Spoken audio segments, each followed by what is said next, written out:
What's going on, everybody? Welcome back to my channel. What's up, family? So I want to go ahead and make a quick video and talk to you guys. You guys don't know, I've been sick the last few days, so I have been doing a lot of reading. I have had time, and I've been sitting here reading a lot of books. Now, one of the books that I got to pick up, it's not my first time reading through it. I've read it online, but this is the first time I've actually had a hard copy of it. I went to my library, and they've actually had a hardback copy of it, which surprised me. I've never even seen one, which is the Book of Enoch. So, if you guys aren't aware of what the Book of Enoch is, the Book of Enoch, actually there was even a movie with, I think Denzel Washington was in it, but I have not seen that movie. I got to check it out. Now, the Book of Enoch was originally in the Bible. However, the Catholic Church deemed that it was too much for original Christianity, and they removed it from the Bible. And, well, what this book talks about is really some controversial stuff, which was deemed too much for original Christianity. Now, so what this book starts off talking about is Enoch. He is a prophet. He walks with God all his days of his life, pretty much, and God's angels show him a lot of things. So it starts off with the 200 angels fall on Mount Haran, right? This is back when Satan and tries to overthrow God's kingdom in heaven. 200 angels fall on Mount Haran and mate with ancient women, okay, women a long time ago, and their spawn become giants. Now they're giants. Now these really huge human beings, 3,000 feet tall, if you do the math. Now, come Noah's day, Noah is a righteous man when it comes to the Bible's sake. But it doesn't mean that he's sinless, righteous that way. It means that his bloodline was pure, had no giant blood in it. As a matter of fact, if you go to stories about the Native Americans, when they say, how? And bring up their hands like this.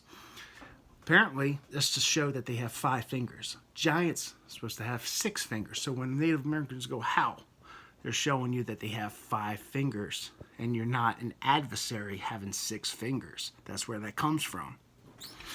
And so the flood comes, kills all the giants, and all the evil that's in the land. Now, okay, so you guys might know that part of the Book of Enoch. The part that I'm reading right now that I want to share with you guys is that there is an angel, Raphael, I think it was, Raguel,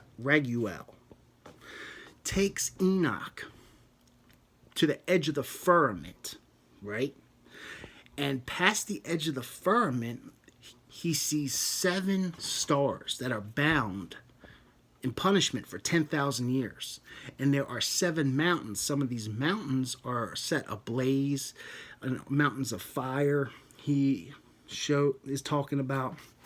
But and he talks about hollow places that are separated from one another, a part of lands. Maybe he's talking about different land masses, and mountains actually being different land masses. Maybe he's talking about 7 mountains being 7 different land masses, and the hollow places being oceans that separate them. Just a thought. But what's important to catch on here is that he takes them to the edge of the firmament, and then there's land masses past that. You understand? So if you go with the flat earth theory, okay, I'm not saying the earth is flat. I'm not saying that. I'm just saying if you go with the flat earth theory, I honestly believe we live in a dimension, a 4D dimension that we perceive everything into 3D like a hypercube, and no matter how you see the nearest edge, like if you go up in space, you always see the nearest edge as flat, right? You can always look into like quantum physics. If you really want to start looking into it, I could do a whole nother channel, like a whole nother video on that. But that's what I believe. But it doesn't matter what I believe. It doesn't matter what I believe. Okay? If you believe the earth is round, great. If you think the earth is flat, great. We're not here to debate that. But if you go with the earth is flat theory, he takes them to the edge of the firmament, and there's land masses past that. So either the earth is bigger and rounder than we have been led to believe, or the earth is actually flat and there's more land masses past that, and we live in a under the firmament, which is a what's the word that I'm looking for here? We live in an enclosed system. That's what I'm looking for. An enclosed system. So how many different land masses are there? There's actually different maps that go back thousands of years that actually show there's like inner earth, then there's a ice wall, and then there's a secondary middle ring, and then another ice wall, and then a third ring and it's all flat. So could there be 3 different firmaments?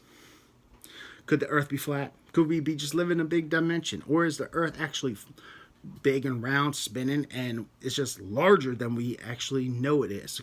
But it just seems like if we go by the Book of Enoch, if we go by what the Bible says, even in Genesis and throughout the Bible, it talks about like the 4 corners of the earth.